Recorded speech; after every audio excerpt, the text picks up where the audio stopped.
ជំរាបសួរបងប្អូនថ្ងៃនេះខ្ញុំមកអានសៀវភៅភាសាខ្មែរថ្នាក់ទី2កូនល្អស្ដាប់ពុកម៉ែសិស្សពូកែស្ដាប់គ្រូមេរៀនទី50គ្រួសាររីករាយចំរៀង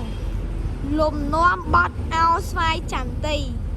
អោស្វាយចន្ទីកូនចៅសាមគ្គីជួបជុំរីករាយពុកម៉ែតា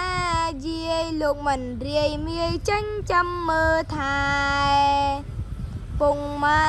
តាយាយលោកមិនរាយមាយចិញ្ចឹមមើលថែពុកម៉ែធ្វើការកូនទៅសាលាសិក្សាពូកែ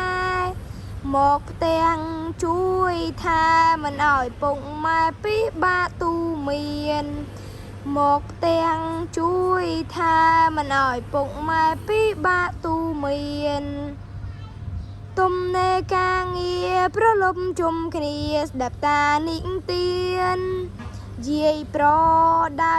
ព្រានចៅខំរៀនគ្រួសាររីករាយយាយប្រដៅព្រានចៅខំរៀនគ្រួសាររីករាយអរគុណជម្រាបលាបងប្អូនទាំងអស់គ្នាជួយចុច like និង subscribe ម្នាក់មួយផងដើម្បីឲ្យនាងខ្ញុំមានកម្លាំងចិត្តធ្វើវីដេអូបន្តទៀតបាយបាយ